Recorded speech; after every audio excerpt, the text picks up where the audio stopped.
Blog Talk Radio.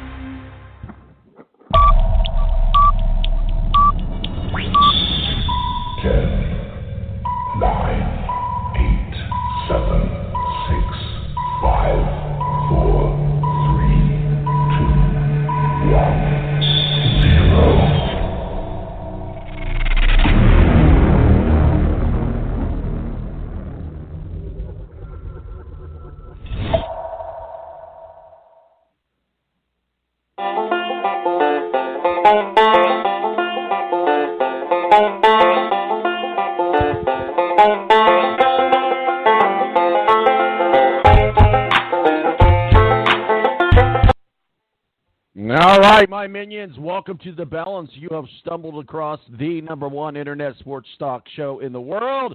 My name is Tom-Marquis. You will pay homage to me for the next 2 hours as I am on loan from God to walk you through this crazy world of sports. And welcome to college football opening week. Joining us now also is Rick-riggin, our executive producer and host of Breaking Rank. How is you, sir? Tom, this is the best day of the year, and the college football is just far and above, totally a lot better than the NFL, than anything the NFL rolls out onto the field. Just a better product. Wouldn't you agree? I would totally agree, except for maybe the NFL. Oh, you would agree. I thought you said you would not agree with that. I agree. I agree in part. I agree in part. I tried to throw you off guard. And also, it's fantasy football draft weekend for a lot of people. I know we've got our draft here at the Balance tomorrow. I've got a draft this afternoon. So in the second hour, Ed Kratz, our official NFL contributor, beat writer for the Philadelphia Eagles, is going to join us. Mo for the BS Sports Show. Going to be talking NFL preseason. Of course, NASCAR in Darlington and IndyCar in Portland. We'll get into all of that in the second hour. We've got a guest standing by in the Balance Green Room to get this college football talk going. My name's Tom-Marquis, El Presidente. We'll be right back. It's about to get good. Tonight, I just want to take you away. Throw your hands up in the sky. Let's make this party alright.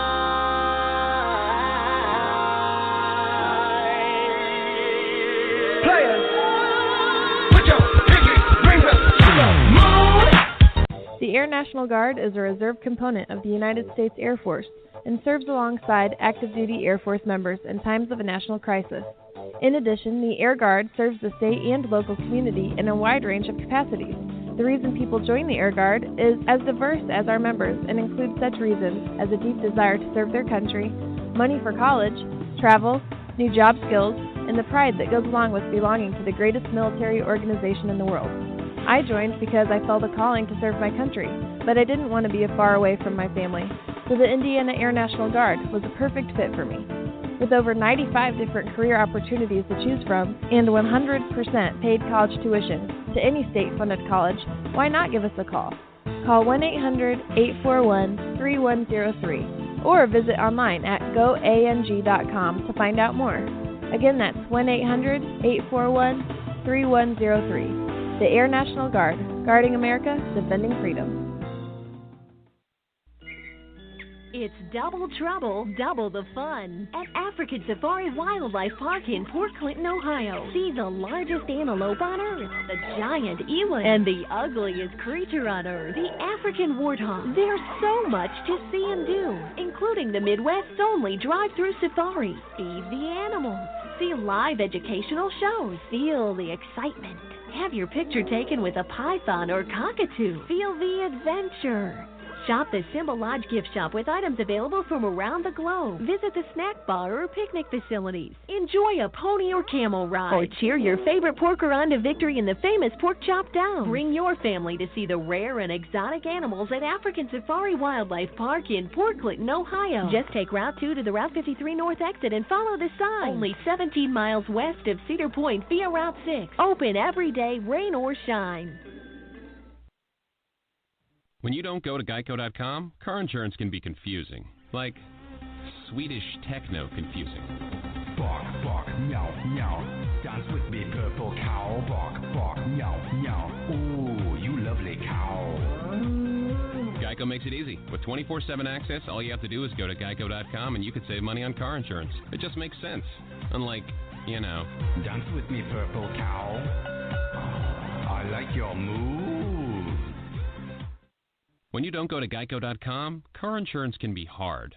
Like early 90s heavy metal hard. I'm yelling and screaming, and I'm loud. Roar. Geico makes it easy. You can review and update your policy or report a claim on geico.com or the Geico mobile app. Because shouldn't we all have a little less stress in our lives? I'm not even upset about anything.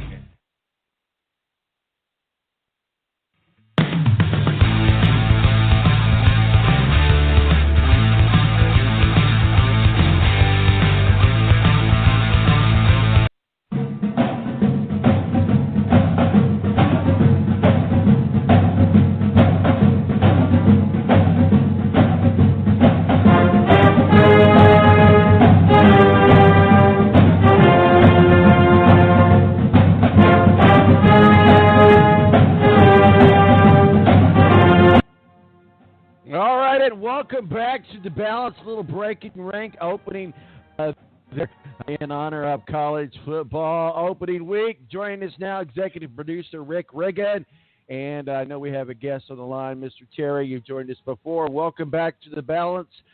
Terry, how is you?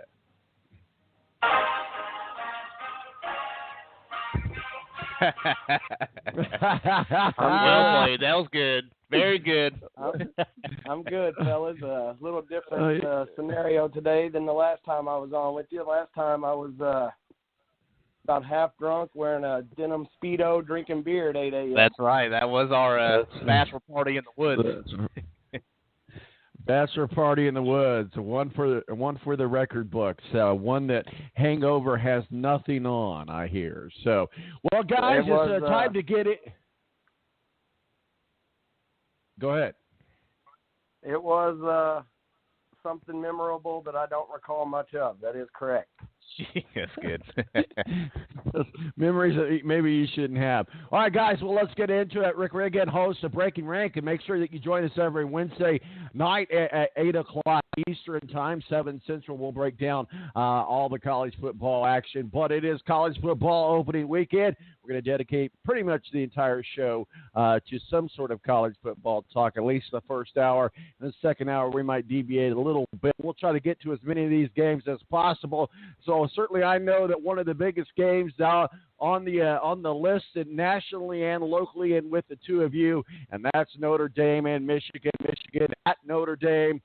Going to be a big game, as I said before, on Breaking Ranking on this show.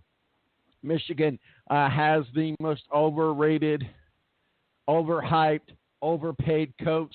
If he loses, he's only 8-8. Nothing to get that excited about. We'll turn it over to you, Rick. What say you? Well, that actually would be a question and comment directed towards Terry. You know, this is the one that he's on the show for that we're actually going to fight about here in a little bit. But 8-4 seasons isn't going to get done in Michigan, especially if you're the highest paid coach in college football. He's definitely, but he is like the best fourth place coach in the Big Ten. So, Terry, what are your thoughts on Jim Harbaugh so far? I mean, does he have the program where you expect the program to be at this point? Absolutely not. Results thus far have been less than overwhelming. I do believe this will be his first chance with a quarterback that actually will fit his system. The loss of Tariq Black will definitely hurt. Hopefully Donovan Peoples-Jones and some of the other wide receivers can step up. But I think this season, this Michigan team is going to be defined by Shea Patterson and a defense that should be in the same conversation with Clemson as the best in the nation. All right. Go ahead, Rick. Go ahead. I'll let you take that. Oh, you're turning this segment over to me. Gotcha. Okay. Well, no, not necessarily. I just thought that you guys had something in mind with this game, so I kind of wanted to let you take the lead with this particular game. But do what you want, sir. So, Michigan brings in a top 10 defense from last year, but when you go back and look at their games against top 25 teams, especially in the conference, it's a 42-10 loss to Penn State, 33-10 loss to Wisconsin. They're not putting up a whole lot of points against teams in the top 25, and now they're coming into South Bend again tonight against another top 25 team. So how is it going to be different from last year to this year with Michigan? And I wouldn't say just all Michigan fans, but I'll also say ESPN and pretty much a lot of the country is just throwing a lot of faith into Shea Patterson, who's two touchdowns and 5 picks against the top 25 last year. He's got a 4-6 record from Ole Miss. Put a lot of faith in Shea Patterson coming into South Bend tonight. Terry, what are your thoughts on that? I mean, we don't really have a whole lot else to throw confidence behind. Wilton Spate played well through half of the season last year and then got hurt and never could get right. And I agree about Shea Patterson. I told you earlier in the week I've watched a considerable amount of film from last year and the year before, and there is no doubt that the kid is talented. He can play.